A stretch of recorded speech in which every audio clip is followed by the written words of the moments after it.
Spectrovision Radio.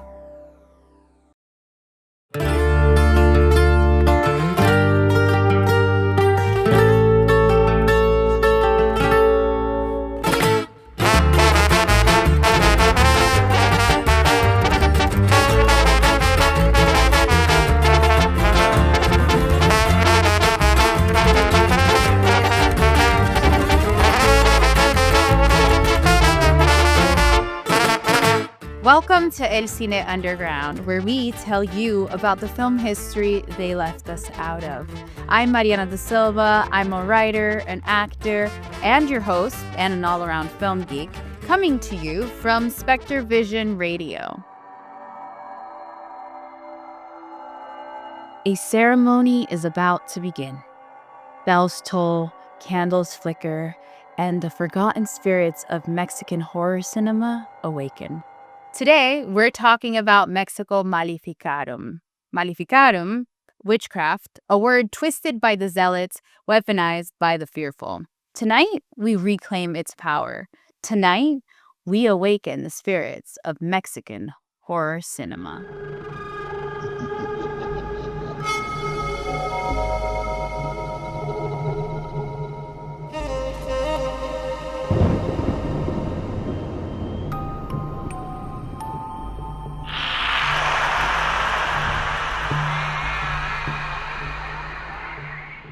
This episode is based on a film series presented by the Academy Museum, Mexico Maleficarum, programmed by Abraham Castillo Flores, an incredible curator from Mexico, who gathered and brought these films to life and made them available here for the Los Angeles audience. And these films were all films that were shunned, that were forgotten, or even considered not worthy of, Mexican acclaim.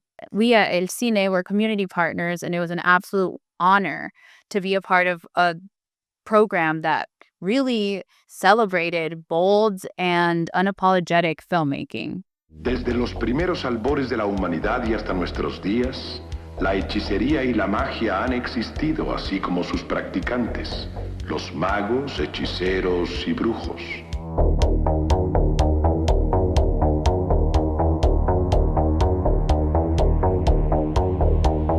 In the later half of the 20th century, Mexican horror cinema carved out a space all of its own. Films like La Bruja, El Vampiro, Hasta el Viento Tiene Miedo entertained audiences while shocking moral gatekeepers. Critics described them as absurd, repetitive, and low-budget spectacles, and yet audiences marveled in them. They represented imagination unbound, operatic emotions, a flirtation with the occult, and a fascination with fear, especially of the feminine. El que sabe crear también sabe destruir.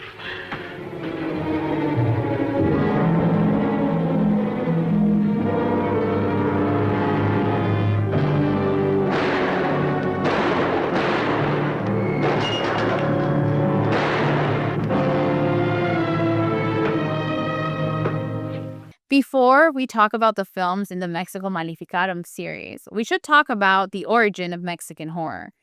The first Mexican horror talking film was 1933's La Llorona.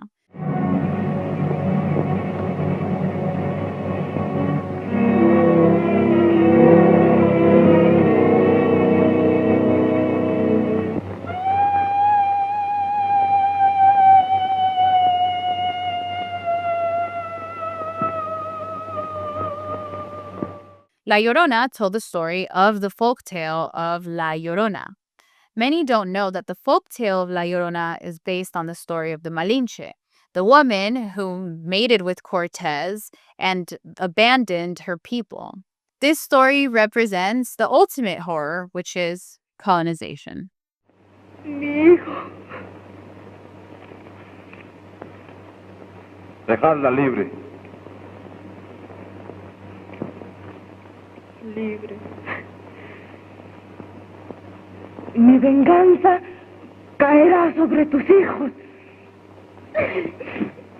La Llorona serves as a cautionary tale to women to not go off the deep end. And often you'll see depictions of La Llorona in water to literally represent the deep end.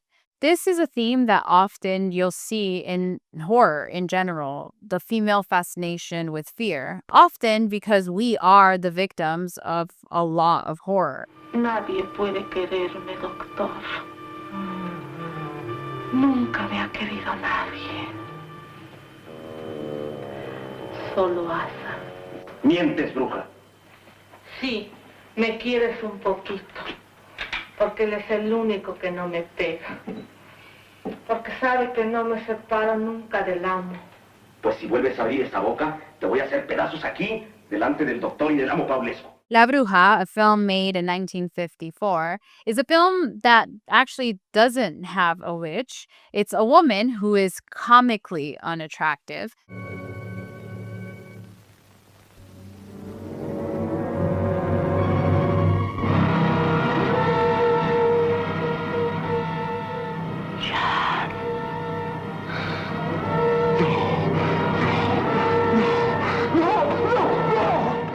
And she is owned by a man, a master, who then sells her to another man who is able to make her incredibly attractive. She's then used as a weapon towards the people the new owner wants her to target. Essentially, the film talks about women and our lack of agency, but also the demonization of women. If you're ugly, that's not good. But if you're attractive, that's very dangerous. And so where does this fall, right? The real horror of this film is society and men. Soy tu esclava, Paulesco. ¿Qué no recuerdas cuando me regalaste al doctor Werner, diciéndome, yo no soy tu amo? Desde este momento, tu amo es el doctor.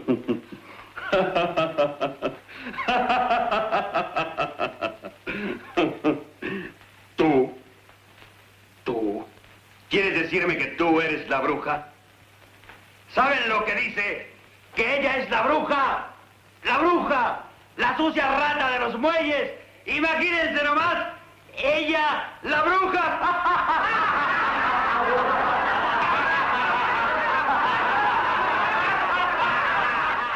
One of the aspects of these Mexico Maleficarum films is the campiness of it. These films were low budget. And if you don't know what camp is the acceptance of the ridiculous as reality. John Waters, a director who defined camp, says that one must know bad taste to have good taste. And camp is the ultimate reflection of that. We are the only country, in Albania, is anything so bad it's good? Is there camp if you're poor? No, it's a rich person's taste because it's irony. The same way that my movies did terribly in real exploitation theaters because they smell a rat, me, because I'm making fun of the genre.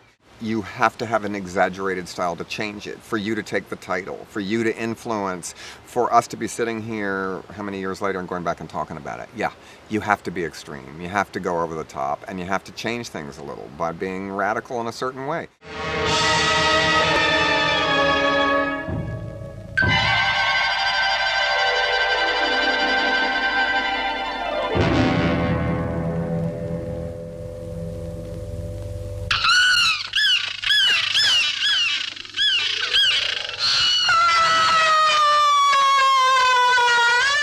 El Vampiro, which was made in 1957 by Fernando Mendez, was a film that showed a vampire with long canine teeth for the first time.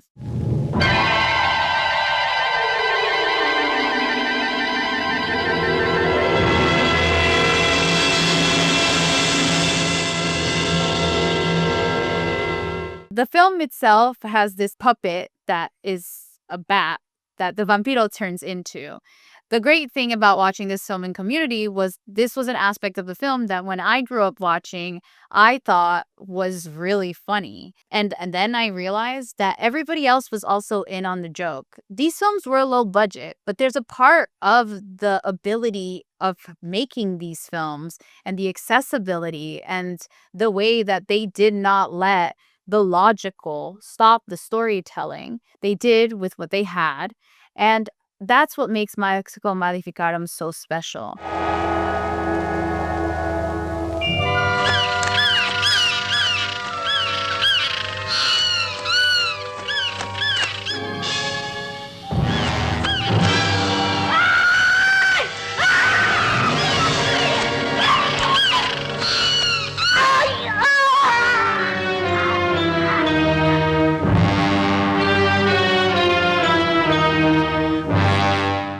The films in Mexico Maleficarum often took universal monsters and turned it on its head with a Spanish flair, partially because that's low-budget filmmaking, turning something that already exists and offering it in a new way.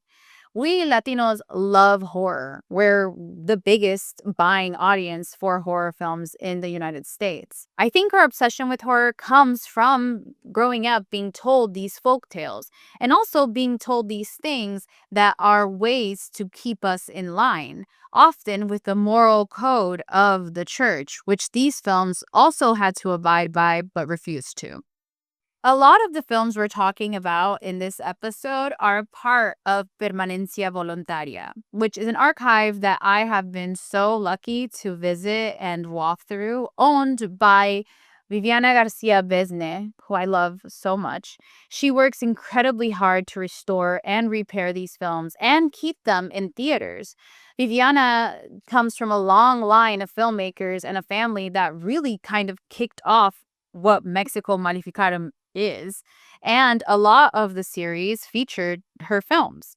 We're about to meet my friend Viviana, who owns Baticine in Tepoztlan. We're going to talk a little bit about why movies are important out here. Let's meet her. I'll let her show you around. Viviana is the owner of one of the largest privately owned film collections in Mexico. She works extremely hard to preserve and restore these films so they can be enjoyed by new audiences. It is strange because this is a town without a movie theater. You know, last time that a movie theater was here running, it was in the late 80s. Entonces people are not used to go to the movies, you know? And the thing is that you get together with other people, you know, to embrace that experience. We need to come to places where we are brought together as a community. I'm trying to do that. My goal is to be able to restore a collection of films that tell the story of the audience in Mexico and in the US. Because my family was producing films for the Latino community in the US. So I want to tell this story that is a story that hasn't been told, the story of the audience, you know? So I think I need to restore around 30 films. To do that, I have already restored 5, so I think I can. And these films did really well with both American audiences and Mexican audiences, but till this day are often deemed under budget and not representative of filmmakers from Mexico. It's the reason why Viviana is so passionate about bringing these films to the forefront, because there's something really inspiring about making things with nothing. And a lot of this also speaks on the class system and the privilege that many upper-class filmmakers get. One of the films in Viviana's archive is Muñecos Infernales, which is a film about demon dolls. The original Chucky, you could say, or Annabelle. You could pick your poison. But we love Chucky. So this is a film that was a great success.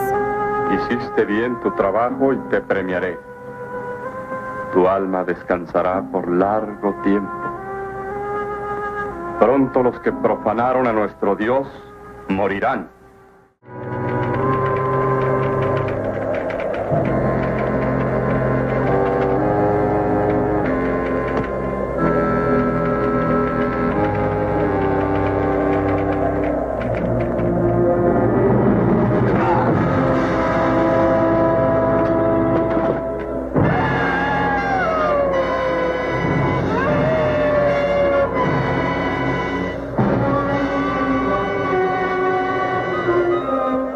Viviana often speaks about different types of marketing and things that they tried within the public and how to get the public into the theater.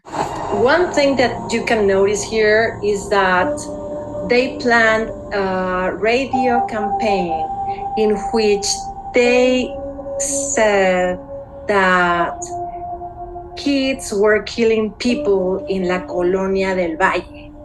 You know, so one day it all starts like, oh, somebody was killed at the Colonia del Valle during the night.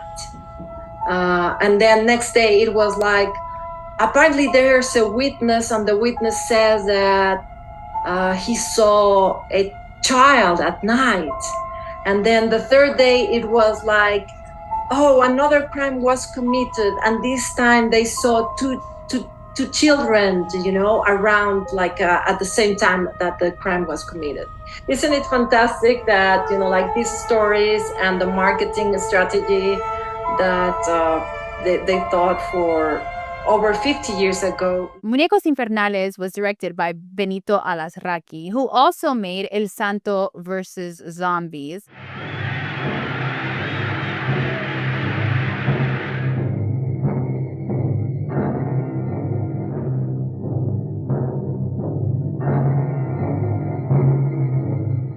And we're going to have an episode that we talk all about El Santo films. But in this, we wanted to talk about the audacity these filmmakers had to put El Santo, a luchador, against monsters like zombies, essentially blending the two things, hero and horror, which I absolutely love.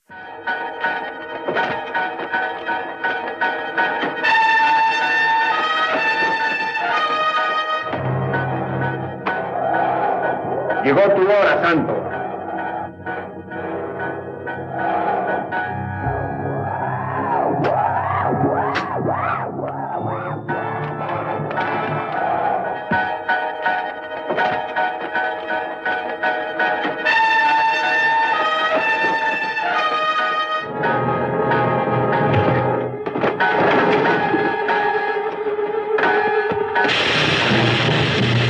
And speaking of luchadores, one of the films in this series is Mujeres Fanteras, a film about a group of female wrestlers who wrestle satanic worshipping people.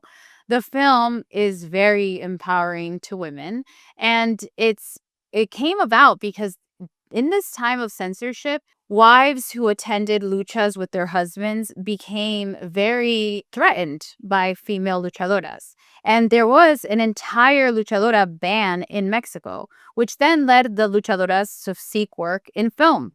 The film is incredibly campy and also incredibly important because it represents, again, the fascination with the feminine fear.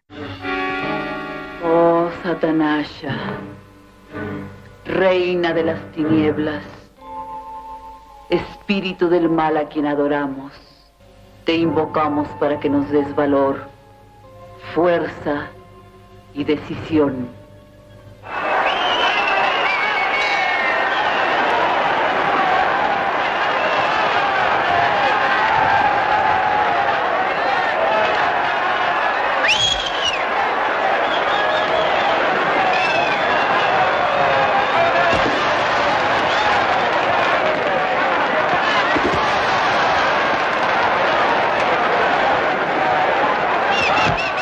Mujeres Fanteras was directed by René Cardona. He's made over 140 films and many that are iconic to Mexican culture, particularly Mexican horror. He's incredibly prolific and should be studied when anyone is teaching any kind of Latin film history. He also made the film The Batwoman, a film that is iconic because of its colors, a film that was restored by Permanencia Voluntaria and Viviana's archive, and any time it plays is completely sold out. It's a film that really shows female empowerment and has this really crazy water monster. Everything about it is ridiculous, and that's what makes it awesome. La mujer murciélago, campeona mundial de lucha libre, se enfrenta a muerte contra la maldad y el crimen personificada en una banda de asesinos. La mujer murciélago, un mundo de aventuras.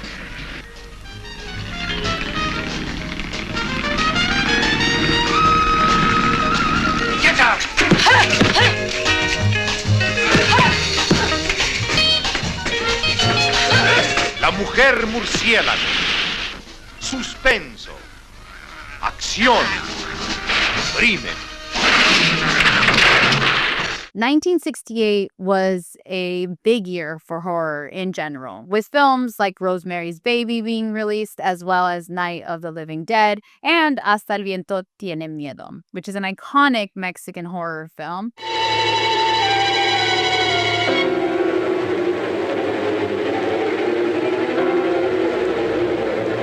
The film was said to strike paranoia in young people. It was a film highly inspired by Hitchcock and the idea of the unseen and how the unseen influences us based on a Catholic schoolgirl kind of perspective.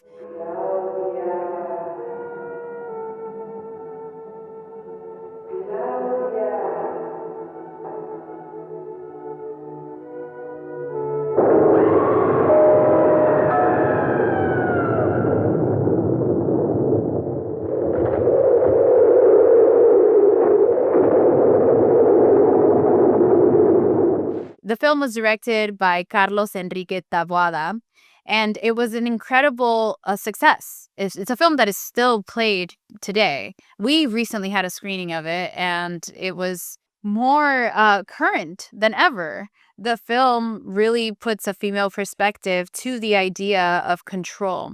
There's only 2 men in that film, the entire film, and there's many women, something we really appreciate. ¡Cállate! Fue el viento. No, aquí hay alguien. Miren, allá.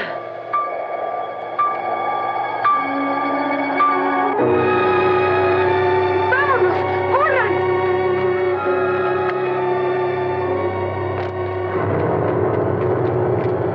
One of the most shocking films of this series is a film called Alucarda. Por Dios, Alucarda, contesta. Alucarda, contéstame, por favor, contéstame.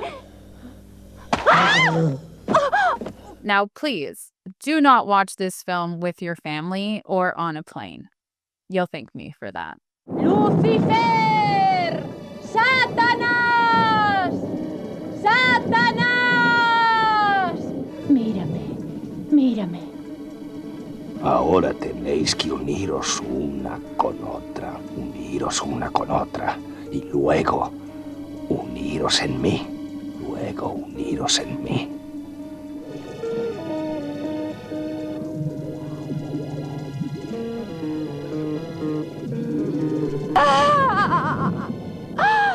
And it explores the relationship between these 2 girls who are set to live together within a boarding school ran by nuns.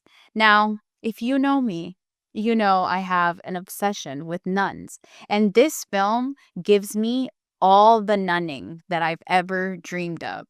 Visually, it's stunning because it's made in a very experimental kind of way. The nuns are in all white. They're also covered in blood, representing the blood on the hands of the Catholic Church and the blood of being a woman. The film was directed by Juan Lopez Montezuma, and there are many stories about him. But one of the stories is that during the film, he actually set the set on fire. And some of the nuns actually quit halfway through filming because they didn't realize how satanic and erotic this film would be. All these films discuss taboo subjects like the occult, satanic rituals, monsters, and folklore. But Alucarda covers all of it. This film must have been like a bomb to the Catholic Church, considering how much the censorship of this time was still trying to keep things intact, or better so, under control. These films, as you can tell, have an ongoing theme of female empowerment, but also the cost of female empowerment, which is either a life of full loneliness, a curse, a monster, or death. machismo culture. Why were they making movies like that? I mean, truly, we are obsessed with horror, and studies show that women are obsessed with true crime because we are often the victims. We're often the victims of these crimes, and so we want to see it so we can prepare for it, which is very scary. Yo sé que estás aquí.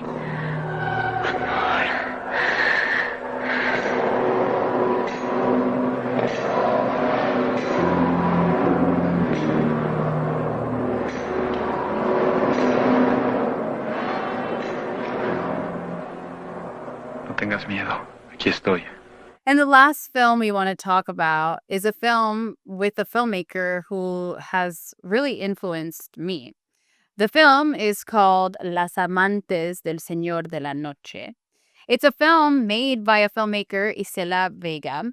Debería decirte como dijo María en una película. Yo seré en tu vida una mujer más, pero tú en mi vida serás un hombre menos. Isela Vega was a writer and a director and an actor, but mostly known as an actor. She was nominated for a lot of Ariel Awards.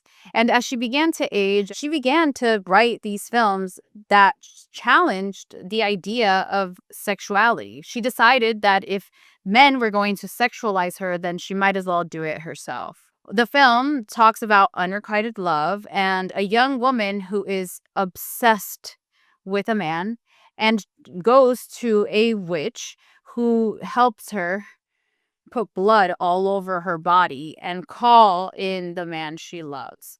The film is considered an exploitation film, and it's a critical part of Mexican history because it's a woman directed, written, and acted in film. She was the original multi-hyphenate of horror cinema. Ya vieron que la fuerza está conmigo. ¡Lárguense de aquí! Señor de la noche, destrúyelos por ignorantes. No merecen otra cosa. Bruja desgraciada. ¡Ah! Hay que acabar con todas, sobre todo con las Salinas. ¡Ah!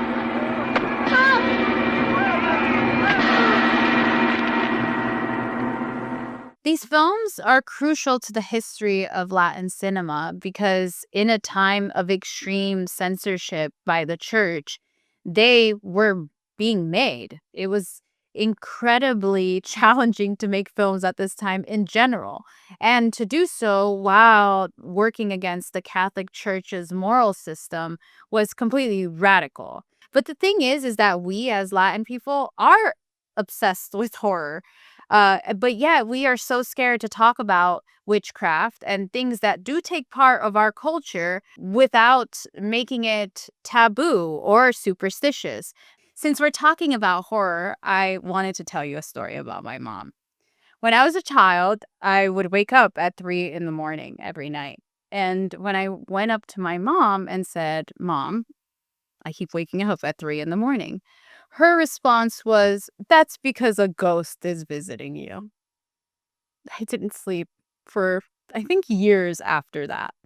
That's the thing. We, as Latin kids, are told and taught how to be or how to behave under the guise of Catholicism through these sayings that are horrific and then make us obsessed with horror because we grow up being told about these folklores and these tales of kids being taken or kids being harmed if they're bad.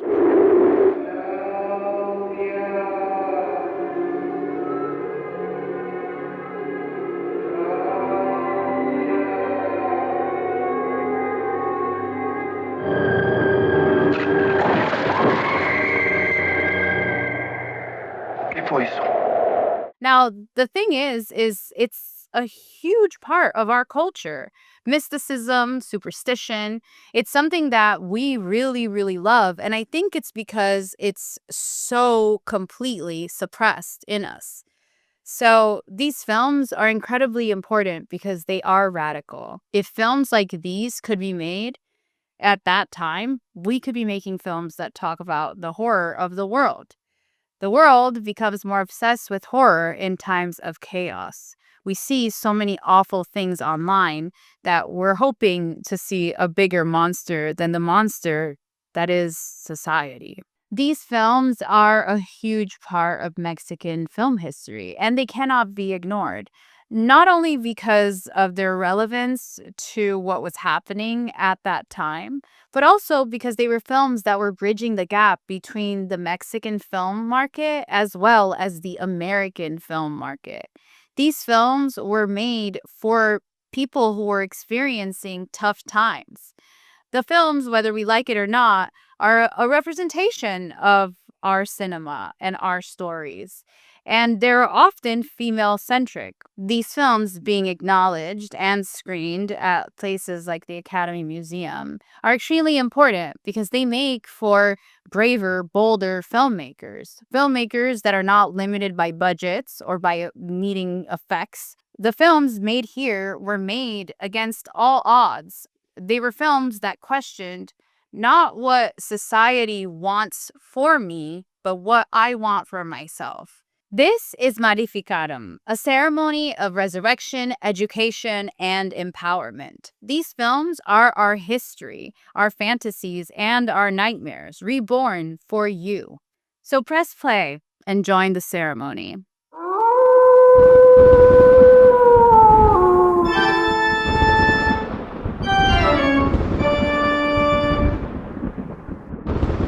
Gracias for hanging out with me. And if you like this, hit subscribe for more. And follow Somos El Cine on Instagram, where we'll be announcing screenings, conversations, and workshops that align with this podcast.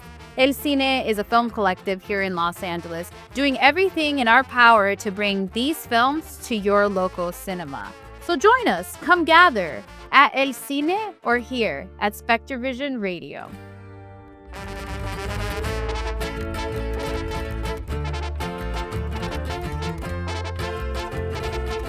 This show was produced and would not be possible without the help and moral support of Angel Salinas.